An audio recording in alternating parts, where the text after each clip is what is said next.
जय हिंद दोस्तों। तो चलिए वेक्टर का नेक्स्ट लेक्चर स्टार्ट किया जाए।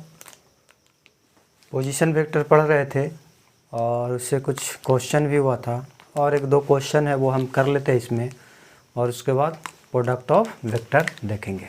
ठीक है, तो आइए एक दो क्वेश्चन है वो आप कीजिए, मैं यहाँ पे पढ़ता हूँ और आप बनाने का कोशिश कीजिए, नहीं तो फिर मैं तो हूँ ही बनाने के लिए।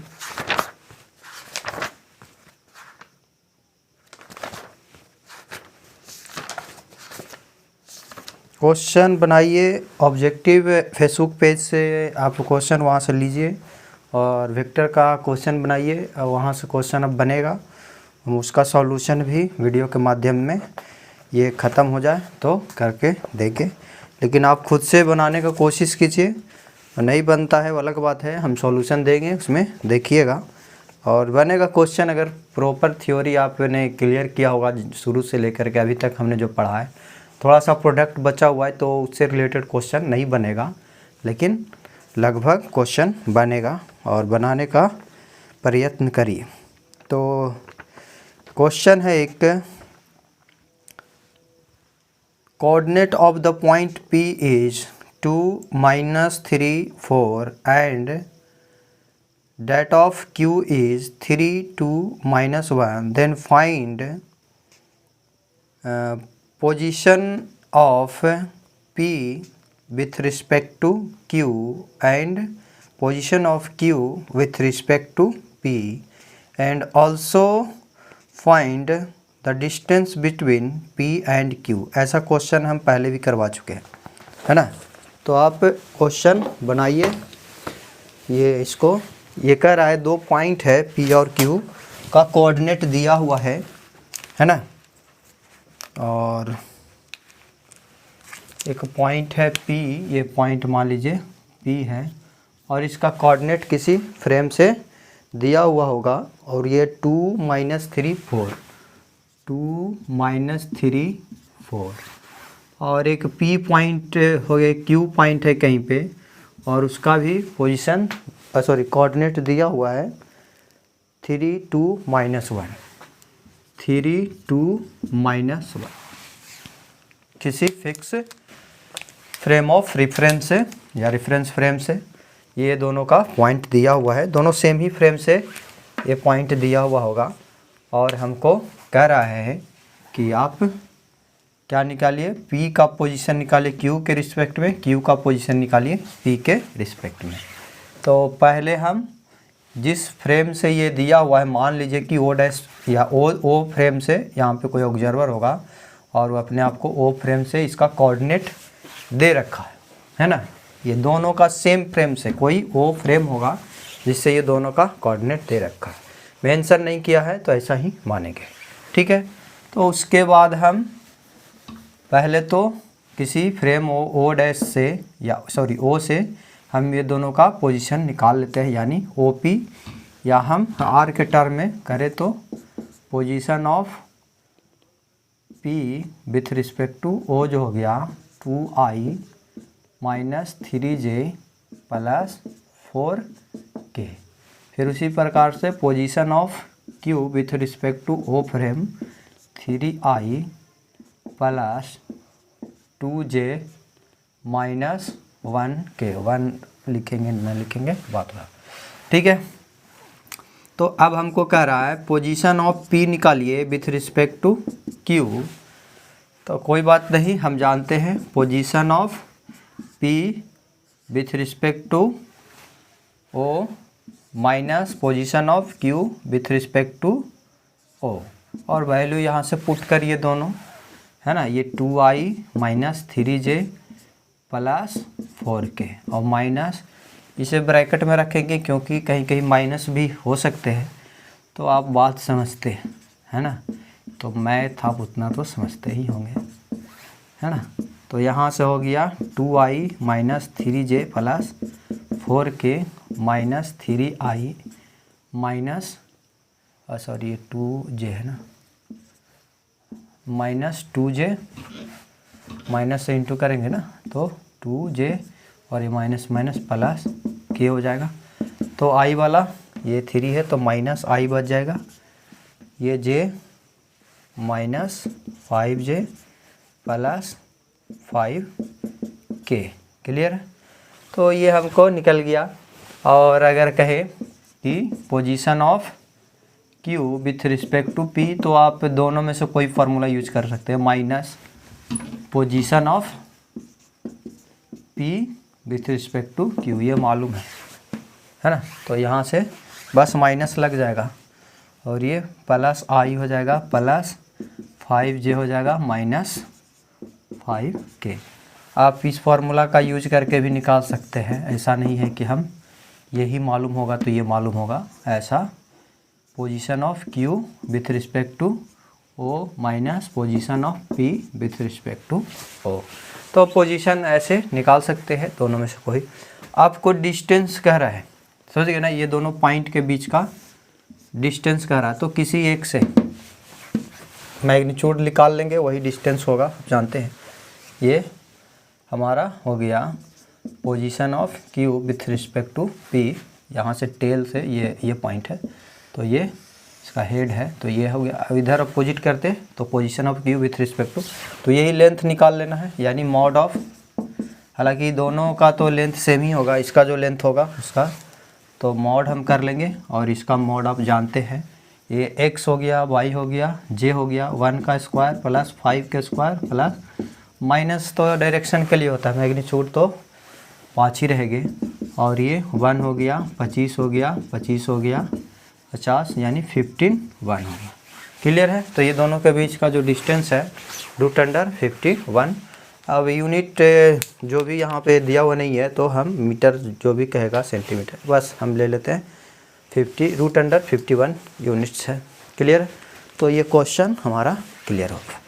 ठीक है,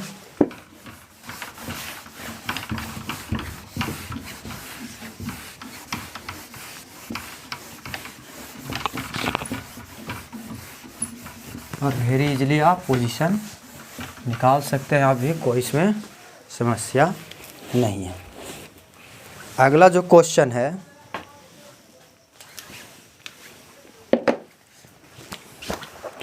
find the unit vector in the direction of vector p1 p2 where p1 and p2 are 2 points whose position vectors are r1 and r2 relative to the same direction। हाँ, ये देखिए दोनों का बता दिया है कि दोनों सेम डायरेक्शन से रिलेटिवली जो है एक ही डायरेक्शन से दोनों पॉइंट का पोजीशन दिया हुआ है। आपको दे रखा है, आप क्वेश्चन लिख करके आप पढ़ के बनाइए, और एक वेक्टर दिया हुआ है, find the unit vector in the direction of p और q। ऐसा कोई वेक्टर है, ये पॉइंट को मान लीजिए p1 और ये p2, और ये दो पॉइंट है, तो कह रहा है हम इसको कह सकते हैं p1 p2 पोजीशन दिखाने के लिए, ऐसा लिख सकते हैं, है ना। तो p1 p2 कोई वेक्टर है, इस वेक्टर के डायरेक्शन में यूनिट वेक्टर निकालना है, ये इसको position of p2 with respect to p1 भी बोल सकते हैं, दोनों सेम ही है, आप समझ रहे बात को। ठीक है, और इसका किसी फ्रेम से, ये दो पॉइंट है p1 और p2, और ये किसी फ्रेम O से दोनों का पोजीशन दिया हुआ है, और पहला का जो पोजीशन दिया हुआ है, ये इस पॉइंट p1 का वो दिया हुआ है r1। ठीक है, या r1 यहाँ पे दिया हुआ है तो हम r1 ही लिखेंगे, नहीं तो ऐसे भी लिख सकते थे p का पोजीशन O के रिस्पेक्ट में। बस इस अफिक्स में हम तब यूज करेंगे जब कुछ दिया हुआ नहीं है वैल्यू। यहाँ पे वैल्यू ही दे रखा है कि OP जो है ना, position of P with respect to O frame या किसी फिक्स फ्रेम से है R1 है, तो R1 हम इसको लिखेंगे। ठीक है, दोनों सेम फ्रेम से दिया हुआ है, ये इसको हटा लेते हैं। और दूसरा पॉइंट P का भी, ये पॉइंट P है, और इसका भी रिफरेंस हम पोजीशन वेक्टर ये R2 दिया हुआ है। ठीक, ये दोनों गिवन, दोनों वैल्यू है, कहने का मतलब ये position of P2 with respect to O, ये R2 दिया हुआ है, position of P1 with respect to ओ और ये R1 दिया हुआ है, ठीक ना। तो अब हमको कह रहा है इस वेक्टर के डायरेक्शन में, यानी P2 P1 के डायरेक्शन में, ये दोनों सेम ही है, ये इसके डायरेक्शन में एक यूनिट वेक्टर निकाले।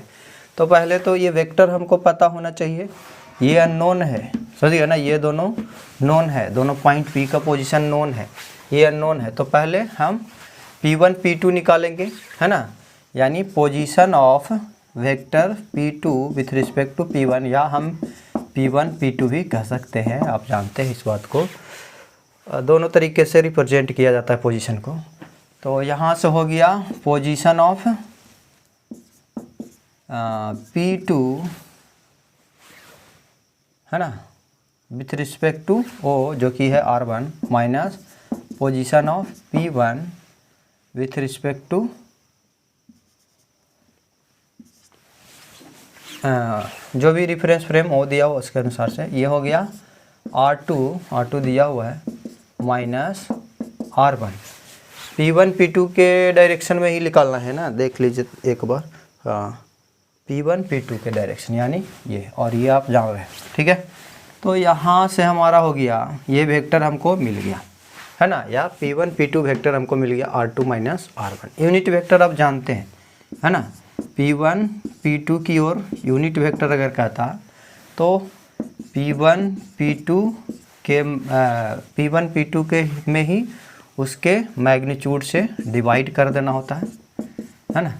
तो यहाँ से जो हो गया हमारा P1 P2 दिया हुआ है R2 माइनस R1, और mod of R2 minus R1 कर लेंगे, है ना, और mod of R2 minus R1, ये दोनों के बीच का कुछ हमको एंगल उंगल दिया हुआ नहीं है, तो बस इतना ही रहने देंगे।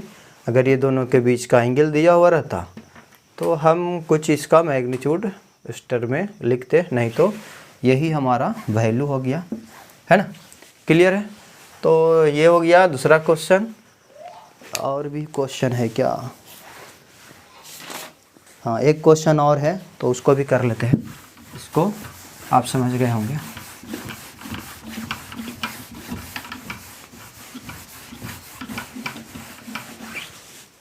तो क्वेश्चन लिखिए और बनाइए।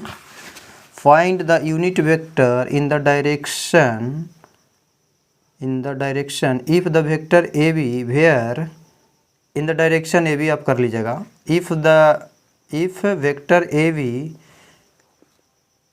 सॉरी इन होना चाहिए था, find the unit vector in the direction of vector A B where, if लिख दिया हुआ इसलिए वहाँ पे गलती होती, where A and B are 2 points whose coordinates are 2, 3 and -4, 5 respectively. Express your answer in the term of I, J, K.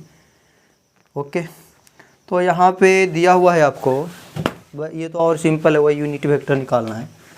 और ये दिया हुआ है 2 पॉइंट दिया हुआ है आपको ए बी में, ये कोई ए पॉइंट है और ये कोई बी पॉइंट है। तो ए बी की ओर आपको यूनिट वेक्टर निकालना है, और ये दोनों पॉइंट को हम कह सकते हैं position of B with respect to a, यानी ए बी के डायरेक्शन में, है ना। तो ये पॉइंट दिया हुआ है, ए के पॉइंट दिया हुआ है 2, 3 और -4, 5, 2,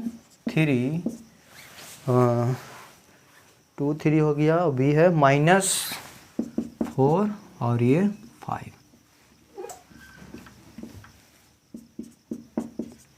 ठीक है। तो दोनों पॉइंट दिया हुआ है, किसी फ्रेम ओ से दिया हुआ होगा, तो यही हमारा पोजीशन एक हो गया और एक पोजीशन ये हो गया, यानी position of A with respect to ओ, और ये position of B with respect to ओ, और हमको निकालना है position of B with respect to a की ओर यूनिट वेक्टर। तो पहले ये दोनों तो नोन हो जाएगा, आर आप निकाल सकते हैं, है ना, सॉरी ए का पोजीशन ओ के रिस्पेक्ट में, कोऑर्डिनेट दिया हुआ है इसके रिस्पेक्ट में, तो हम कहेंगे 2i + 3j, और बी का भी पोजीशन आप ओ के रिस्पेक्ट में निकाल सकते हैं, -4i + 5j।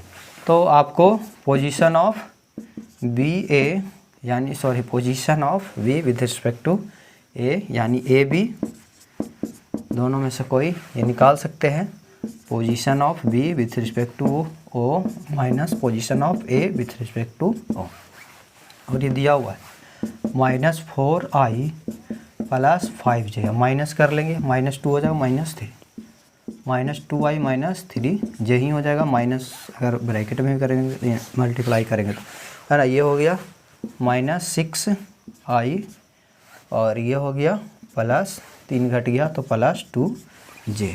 ठीक है, तो ए बी में हमारा निकल गया, ए बी वेक्टर निकल गया। तो यूनिट वेक्टर अगर ए बी के अलॉन्ग कर ले तो ए बी पर कैप लगा ले तो ए बी को ए बी के ही मैग्नीट्यूड से डिवाइड कर देंगे।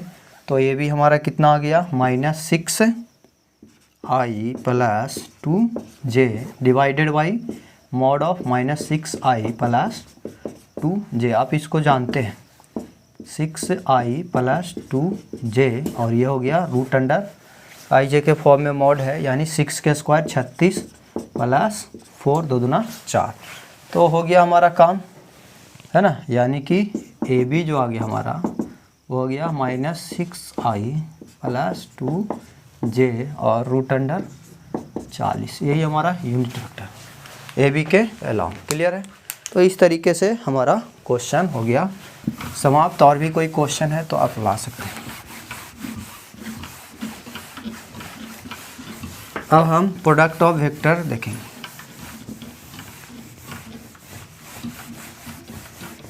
और बहुत ही ये भी एक अच्छा टॉपिक है, प्रोडक्ट ऑफ वेक्टर।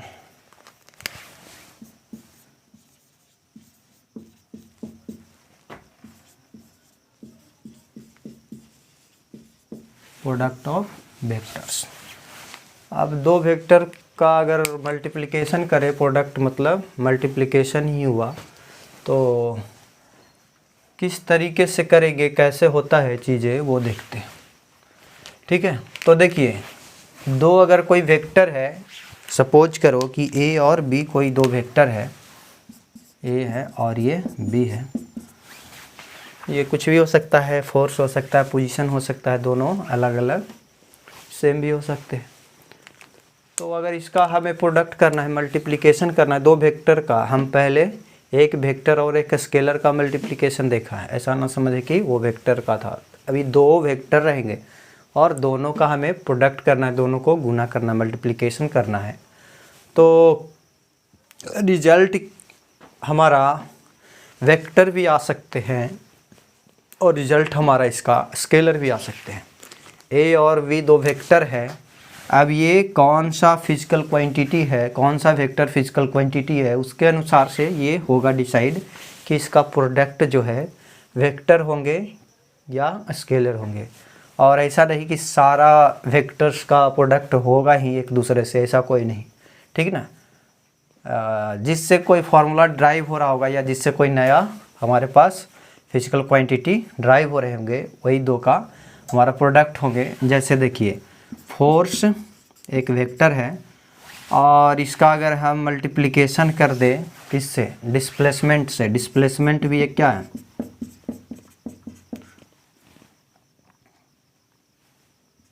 डिस्प्लेसमेंट भी एक हमारा क्या है, वेक्टर ही है ना। तो इसका जो रिजल्ट निकलता है, वर्क निकलता है ना, ये हमारा रिजल्ट है। तो फोर्स और एक दूसरा वेक्टर डिस्प्लेसमेंट है, उसका हमने गुना किया तो रिजल्ट जो है हमारा क्या निकलता है, वर्क निकलता है। यहाँ पे ए हमारा फोर्स हो गया और बी हमारा क्या हो गया, डिस्प्लेसमेंट हो गया। उसी प्रकार से फोर्स और अगर गुना कर दे पोजीशन का तो ये हमारा टॉर्क निकलता है। ठीक ना, तो टॉर्क एक वेक्टर है, ये स्केलर है और ये एक वेक्टर है। तो ये वेक्टर और ये वेक्टर है ना, वेक्टर का हम प्रोडक्ट ही कर रहे हैं। तो वेक्टर, ये वेक्टर और पोजीशन भी हमारा वेक्टर है। तो दो वेक्टर का अगर आप मल्टीप्लिकेशन कर रहे हैं तो वो स्केलर भी आ सकता है और वो वेक्टर भी आ सकता है। हाँ, जिसका अगर वेक्टर का स्केलर आ गया 2 का, सपोज करो फोर्स और डिस्प्लेसमेंट का वर्क आ गया, तो हमेशा फोर्स और डिस्प्लेसमेंट वर्क ही आएगा। ऐसा नहीं कि फोर्स और डिस्प्लेसमेंट कुछ और फिजिकल क्वांटिटी आ जाए और उसका वो वेक्टर हो जाए, ऐसा नहीं होता है। फिजिकल क्वांटिटी चेंज होंगे तब हो सकता है कि वेक्टर में आ जाए। जैसे यहाँ फोर्स गुना पोजीशन और डिस्प्लेसमेंट अलग अलग चीज़ हो गए, तो ये टॉर्क देता है ना। आगे देखिएगा, टॉर्क क्या है, एक फिजिकल क्वांटिटी है जो वेक्टर है, ठीक। तो यहाँ पे ए और बी हम 2 वेरिएबल ले रहे हैं। ये जनरल केस में ए और बी है। ए कुछ भी हो सकता है, फोर्स हो सकता है, डिस्प्लेसमेंट हो सकता है। तो हम जनरल केस में ए और बी ले रहे हैं। डॉट प्रोडक्ट के लिए भी जब स्केलर भी आ रहा होगा तो भी ए क्रॉस ये ही भी रखेंगे और यहाँ पे भी, है ना। ये दोनों हमारा क्या है, जनरल केस है। लेकिन इसके जगह पे जो हमारा फिजिकल क्वांटिटी आएगा, वो जब फार्मूलाज जब आते होंगे उसमें हम इसका इस्तेमाल करते हैं, है ना। तो अब हमको 2 वेक्टर का स्केलर भी मिल सकता है और 2 वेक्टर का हमारे पास वेक्टर भी मिल सकता है रिजल्ट। तो अब अगर हम दोनों को सेम तरीक़ा से करें तो रिजल्ट जो आया है वो वेक्टर आया है कि स्केलर आया है, ये हमें पता नहीं चलेगा। हो गया ना, एक ही तरीके से। और दोनों का आपको रिजल्ट जो आएगा, एक वेक्टर आ रहा है, एक स्केलर आ रहा है, तो दोनों तो अलग चीज़ है। वेक्टर का क्वालिटी अलग होता है, स्केलर का अलग ही होता है प्रॉपर्टी, है ना। तो ये तो कन्फर्म है कि ये दोनों का तरीका अलग अलग होंगे।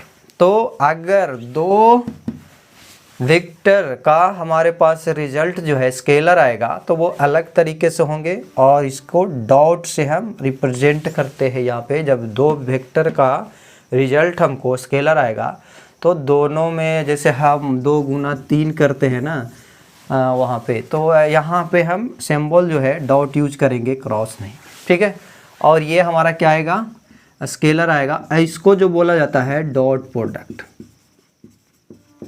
ठीक ना। इसका जो नाम दिया गया, जब 2 वेक्टर का रिजल्ट अगर स्केलर आएगा तो दोनों के बीच में हम डॉट से ही मल्टीप्लिकेशन करेंगे और उसको हम डॉट प्रोडक्ट बोलते हैं, तो ठीक है ना। और इसका एक और नाम है, चूँकि ये स्केलर क्वांटिटी दे रहा है तो इसको स्केलर प्रोडक्ट भी बोलते हैं, ठीक है। तो ये हो गया। अब अगर कोई 2 वेक्टर का प्रोडक्ट, एक वेक्टर ही मिल रहा है, रिजल्ट वेक्टर ही मिल रहा है, तो इसका जो सिंबल होगा प्रोडक्ट करने का समय जो यूज होगा, क्रॉस होगा, ठीक है ना। और ये क्रॉस के कारण इसका नाम जो है क्रॉस प्रोडक्ट कहेंगे, ठीक है। और दूसरा नाम इसका है, चूँकि ये वेक्टर रिजल्ट निकल रहा है तो इसको वेक्टर प्रोडक्ट भी बोला जाता है, ठीक है।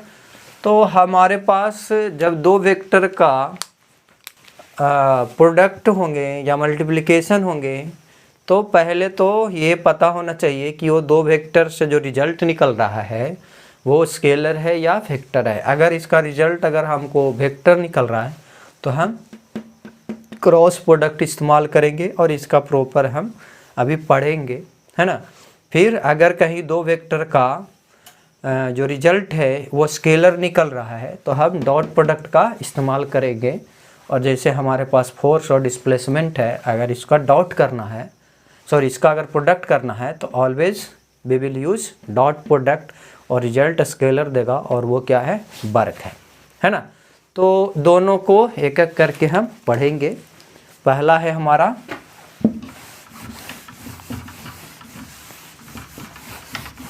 डॉट प्रोडक्ट, फिर हम देखेंगे क्रॉस प्रोडक्ट। आप बात समझ रहे हैं कि वेक्टर का प्रोडक्ट 2 तरीके से क्यों होता है ना।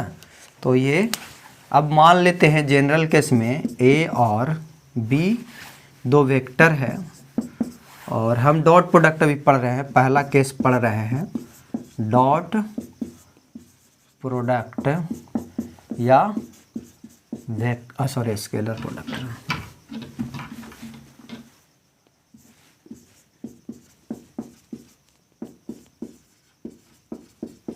ठीक है। तो ए और बी दो वेक्टर है ना, मान लेते हैं डायग्रामेटिकली हम ऐसा कुछ, और ये बी हम वेक्टर ले रहे हैं, और ये दोनों के बीच एंगल थीटा हम मान ले रहे हैं, या थीटा आपको निकालना पड़ेगा, ए और बी दिया हुआ रह सकता है।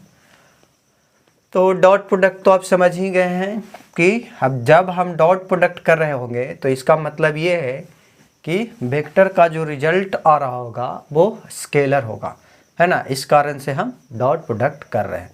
एग्जाम्पल आपने देखा है ना, और बहुत सारा एग्जाम्पल है डॉट प्रोडक्ट का। तो हम एक देख रहे हैं, अभी हम ज़्यादा बोलेंगे तो वो आप समझेंगे भी नहीं, आएगा सिलेबस में जैसे जैसे देखिएगा। जब नया फिजिकल क्वांटिटी जब ड्राइव हो रहे होंगे तो कभी डॉट प्रोडक्ट से वो निकल रहे होंगे नॉन फिजिकल क्वांटिटी जो पहले पढ़े होंगे, है ना। और कभी कभी वेक्टर भी निकल रहा होगा नया फिजिकल क्वांटिटी, वो कुछ नॉन फिजिकल क्वांटिटी के क्रॉस प्रोडक्ट से निकल रहा होगा। तो वो आगे हम देखते जाएंगे। अभी हमने एक ही एग्जांपल दिया है, ठीक ना। फोर्स, इसको में हमारा फोर्स डॉट हमारा क्या हो गया था, डिस्प्लेसमेंट, और वो वर्क दे रहा था, ठीक है। हम जनरल केस में ए और बी ले रहे हैं। ए और बी कोई भी वेक्टर फिजिकल क्वांटिटी होंगे, और सपोज करो कि इसको हमें डॉट प्रोडक्ट करना है ना। तो अगर ए डॉट बी अगर करें तो ये आएगा क्या, हमारा एक स्केलर आएगा, है ना। और स्केलर आएगा तो हम सिंपली मैग्नीट्यूड की ही बात करेंगे। ए और बी दोनों वेक्टर हैं, लेकिन रिजल्ट जो है हमारा स्केलर आएगा, तो हम सिंपली आर लिखेंगे, है ना। क्योंकि ये क्या है, एक हमारा मैग्नीट्यूड है, डायरेक्शन की ज़रूरत ही नहीं होगा, ये स्केलर आ रहा है, that's mean it does not have direction, है ना। तो अब इसका एक फॉर्मूला है, आप इसको समझिएगा। ए और ए डॉट बी हमको करेंगे तो मैग्नीट्यूड तो निकालना है ना आर का, तो कैसे निकलेगा। तो ए डॉट बी का जो फॉर्मूला है उसको आप याद रखिएगा, और ये जो होता है ए का मैग्नीट्यूड बी का मैग्नीट्यूड, ये गुना हो गया, अब ये स्केलर हो गया, मैग्नीट्यूड है तो ये दोनों स्केलर हो गया, है ना, सिर्फ मैग्नीट्यूड है। और एक हो गया कॉस थीटा, ये दोनों ए और बी के बीच का एंगल, यानी आर बराबर हम कह सकते हैं, हमने आर माना है, आर बराबर ए डॉट बी। और ये एक स्केलर है, ये स्केलर है, प्रोडक्ट इसका स्केलर है, लेकिन ए और बी दोनों वेक्टर है। और ये देखिए ए का मैग्नीट्यूड बी का, ये इतना बराबर जो होता है ए का मैग्नीट्यूड गुना बी का मैग्नीट्यूड गुना कॉस थीटा, ये स्केलर और ये कॉस का वैल्यू स्केलर ही होगा, है ना। तो देखिए ये तो ऑलवेज पॉजिटिव ही होगा और ये भी ऑलवेज पॉजिटिव ही होगा, लेकिन एंगल बिटवीन वेक्टर्स जो होता है कहाँ से कहाँ लाई करता है, 0 से 180, और कॉस है जो 0 से 90 तक पॉजिटिव और 90 से 180 निगेटिव, है ना। तो ये दोनों पॉजिटिव हो जाएगा, इसके कारण से रिजल्ट हमारा पॉजिटिव भी हो सकता है, निगेटिव भी हो सकता है। अब डिपेंड करेगा कि दोनों वेक्टर के बीच एंगल कितना है, ठीक ना। जब 90 तक रहेगा तो पॉजिटिव आएगा यानी रिजल्ट, और 90 से ज़्यादा होगा तो हमारा क्या आएगा, निगेटिव आएगा। क्लियर है। तो बहुत सिंपल है हमारा, चूँकि ये स्केलर है तो सिंपली हमको मैग्नीट्यूड पर डिस्कस करना है, और ये फार्मूला आपको याद रखना है कि ए डॉट बी जो होता है ए का मैग्नीट्यूड गुना बी का मैग्नीट्यूड इनटू कॉस थीटा। जैसे एक एग्जांपल हम ले लेते हैं, एग्जांपल से आप समझिए। ये एक्स एक्सिस है और ये वाई एक्सिस है। एक वेक्टर ए है जो ये समझो कि ये 6 न्यूटन है, और एक बी वेक्टर है और ये 10 न्यूटन है, और ये 30 डिग्री का कोण बना रहा था एक्स एक्सिस से, और ये भी 30 डिग्री का बना रहा था। अब सपोज करो कि दोनों, हाँ सपोज क्या करें, ये दोनों के बीच जो एंगल हो गया आप खुद बता सकते हैं, ये 60 हो गया, 30 प्लस 30 60 डिग्री। हमको ए डॉट बी निकालना है, तो हम कहेंगे ए डॉट बी जो हो गया ए का मैग्नीट्यूड गुना बी का मैग्नीट्यूड। ए का मैग्नीट्यूड 6 न्यूटन, हम 6 न्यूटन लिखेंगे, बी का मैग्नीट्यूड। अब मैग्नीट्यूड में क्रॉस डॉट का कोई ये नहीं है, समझ गया ना। वेक्टर में क्रॉस और डॉट का ध्यान देना है ना। यहाँ पे डॉट 2 गुना 3 जैसा वो जैसे पहले करते हैं है ना, स्केलर जब आ जाता है तो कोई दिक्कत। तो यहाँ से ये 10 न्यूटन है तो गुना 10 न्यूटन, और ये कॉस थीटा भी तो होता है ना, तो ये दोनों के बीच का एंगल कितना है 60 है, तो 60 ले लेंगे। 60 का वैल्यू 1/2 और ये कटेगा 5 हो गया तो 30। और हालांकि देखिए 1 मीटर में होना चाहिए था, इसको मीटर में कर लीजिए। एक फोर्स हम ले रहे हैं और एक डिस्प्लेसमेंट ले रहे हैं। ऐसे ही फोर्स का डॉट प्रोडक्ट फोर्स से करवा दे तो कुछ निकलने वाला नहीं है, समझ गए ना, कोई नया फिजिकल क्वांटिटी नहीं निकलेगा। तो यह बात भी ध्यान रखना है, ठीक ना। अब करने के लिए तो अब कर सकते हैं, डॉट प्रोडक्ट कर दीजिए। वो एक रैंडम चीज़ आ गया जिसका कोई यूज नहीं होगा फिजिक्स में, समझ गए। तो ये 30 न्यूटन मीटर है, यानी ये जूल में हो जाता है न्यूटन मीटर, है ना। तो देखिए ये दोनों अपने आप में वेक्टर है, लेकिन इसका जो रिजल्ट आया 30 जूल आया, और ये एक स्केलर है, इसको में कोई डायरेक्शन नहीं है। ये दोनों में डायरेक्शन है ना, 30 degree anti clockwise from x axis और ये क्लॉकवाइज फ्रॉम एक्स एक्सिस, लेकिन ये जो रिजल्ट आया there is no any direction, है ना। तो आप वेरी इजीली डॉट प्रोडक्ट बहुत आसान होता है। ये एक फार्मूला है, सिंपल फार्मूला है ना। तो आप आराम से इसको कर सकते हैं, है ना। अब देखिए अगर डॉट प्रोडक्ट ए और बी के बीच में अगर एंगल थीटा जो है हमारा 0 रहे तो डॉट प्रोडक्ट क्या होगा, मैक्सिमम आएगा, यानी दोनों सेम डायरेक्शन में हो, क्योंकि ये दोनों तो मैग्नीट्यूड है और ये कॉस जो है 0 जब आएगा तो 1 होता है ना। तो ये मैक्सिमम वैल्यू देगा, और ये डॉट प्रोडक्ट का जो वैल्यू है व्हेन थीटा इज 0 तो ये मैक्सिमम हो जाएगा, है ना। Value of A dot B will be max, है ना। और व्हेन थीटा इज 19 अब दीजिएगा तो ये 0 हो जाएगा, तो वैल्यू क्या हो जाएगा 0 हो जाएगा। वैल्यू ऑफ, और वो मिनिमम नहीं होगा 0 हम बोलेंगे, ठीक ना। और व्हेन थीटा 180 अगर कर लेते हैं तो वैल्यू ऑफ ए बी जो हो जाएगा माइनस ये होगा, तो माइनस ऑफ ए बी यानी निगेटिव आएगा। ये इसका माइनस कर ले, ए का मैग्नीट्यूड ए बी हम कह सकते हैं, है ना, और ये हमारा निगेटिव में आएगा तो ये मिनिमम हो जाएगा। फिर क्लियर है। तो मैक्सिमम मिनिमम कब लाइक करेगा आप समझ सकते हैं। तो डॉट प्रोडक्ट हमारा बहुत सिंपल है, उसका जो रिजल्ट होगा एक स्केलर होगा, और हम रिजल्ट को वेरी इजीली निकाल सकते हैं, चूँकि इसका कोई डायरेक्शन नहीं होता है। तो आप इसमें इसको कोई डायग्रामेटिकली भी नहीं बना सकते। ये दोनों का प्रोडक्ट हुआ, स्केलर आया और हम उसको मान लेंगे और क्लियर है हमारा, ठीक है। तो ये डॉट प्रोडक्ट हमारा हो गया, इसका हम प्रॉपर्टी देखेंगे नेक्स्ट क्लास में ही देखेंगे, क्योंकि ये लंबा हो जाएगा नहीं तो। फिर डॉट प्रोडक्ट का हम कुछ प्रॉपर्टी देख लेंगे, और उसके बाद इससे रिलेटेड क्वेश्चन भी करेंगे।